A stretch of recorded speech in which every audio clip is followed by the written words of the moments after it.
लोकसभा चुनाव 2024 बिहार के वो दो युवा नेता जिन्होंने कमाल करके दिखा दिया, तेजस्वी यादव और चिराग पासवान। चिराग पासवान की अगर बात करें तो चिराग पासवान ने 5 सीटें एनडीए से चिराग पासवान को मिली और 5 सीटों पर जीत हासिल की। एक समय था जब चिराग पासवान जो है उनकी पार्टी खत्म होने वाली थी, उनके खिलाफ षड्यंत्र किया गया था, लेकिन वही चिराग पासवान धीरे धीरे करके बिहार में अपनी ऐसी पैठ बनाए कि आज 5 की 5 सीटों पर जीत हासिल किए। अब बात करते हैं तेजस्वी यादव की, जिन्हें 2019 में एक भी सीटें नहीं मिली थी। वहीं तेजस्वी यादव को अब की बार 4 सीटें उनको मिली हैं। लेकिन सबसे बड़ी बात है कि तेजस्वी यादव धीरे धीरे करके उनका चेहरा जो है बिहार में लोकप्रिय हो रहा है।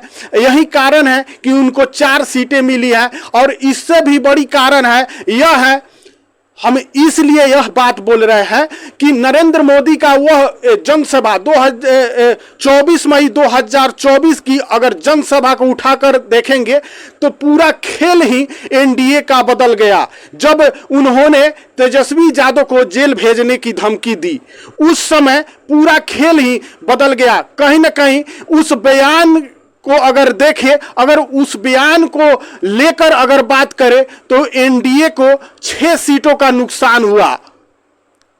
8 सीटों पर चुनाव होना था, अंतिम चरण का 7वां चरण था, अंतिम चरण का चुनाव था और उस चुनाव में 2 सीटें ही एनडीए निकाल पाई। बाकी 6 सीटों पर कहीं ना कहीं इंडिया गठबंधन को जीत मिली और यहीं से तेजस्वी यादव के कद का पता चलता है। नमस्कार, मैं विष्णु राव और आप देख रहे हैं आक्रोश आपका न्यूज। चैनल पे नए हैं तो चैनल को सब्सक्राइब जरूर करें और वीडियो को ज्यादा से ज्यादा लाइक और शेयर करें। लोकसभा चुनाव 2024 जो 2 युवा नेता, बिहार के 2 युवा नेता तेजस्वी यादव और चिराग पासवान, दोनों का कहे तो राजनीति ही पूरी तरह से ऊपर उठा दिया। कहीं ना कहीं उनकी पैठ जो है बिहार में एक बड़े नेता के रूप में उनका चेहरा सामने लोगों के आया। अब इसलिए बात कर रहे हैं, अगर नरेंद्र मोदी की वह एक सभा जो पूरा खेल ही बदल दिया, कहीं ना कहीं एनडीए को बहुत बड़े घाटे में डाल दिया, वह एक बयान। नरेंद्र मोदी 24 मई 2024 को एक चुनावी जनसभा को संबोधित करते हैं। नरेंद्र मोदी चुनावी सभा को संबोधित करते हुए यह कहते हैं कि हम आपको गारंटी देते हैं कि जो आपसे नौकरी के बदले जमीन लिए हैं, जमीन लिखवाए हैं, जो गरीबों का जमीन लिए हैं, उनको हम नहीं छोड़ेंगे, उनको हम जेल भेज कर रहेंगे। जैसे ही हवाई जहाज का चक्कर खत्म होगा तैसे ही उनको जेल का हवा खाना पड़ेगा। बस यही वो बयान है, यही वो गारंटी जो वहां दिए।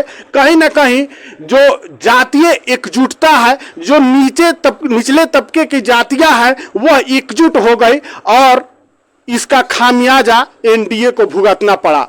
वह अंतिम चरण जो एनडीए का पूरा खेल बिगाड़ दिया। 8 संसदीय क्षेत्र का चुनाव होना था।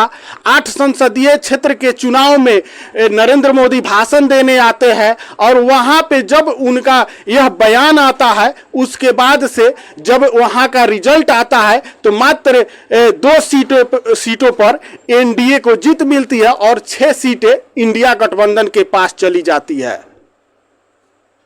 अब सोचिए, 8 सीटों में महज 2 सीटें एनडीए को मिलती है। वह बयान कहीं ना कहीं जातीय एकजुटता जरूर पैदा कर दी है।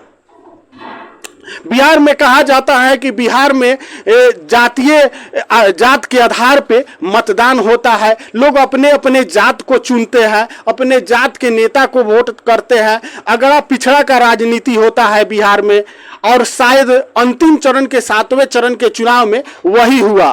तेजस्वी यादव जब प्रधानमंत्री यह बयान देते हैं, जेल भेजने की धमकी देते हैं, उसके बाद तेजस्वी यादव पलटवार करते हैं। तेजस्वी यादव कहते हैं कि आप झारखंड और दिल्ली मत समझिए, हम बिहारी हैं, बिहारी को कोई डरा नहीं सकता है।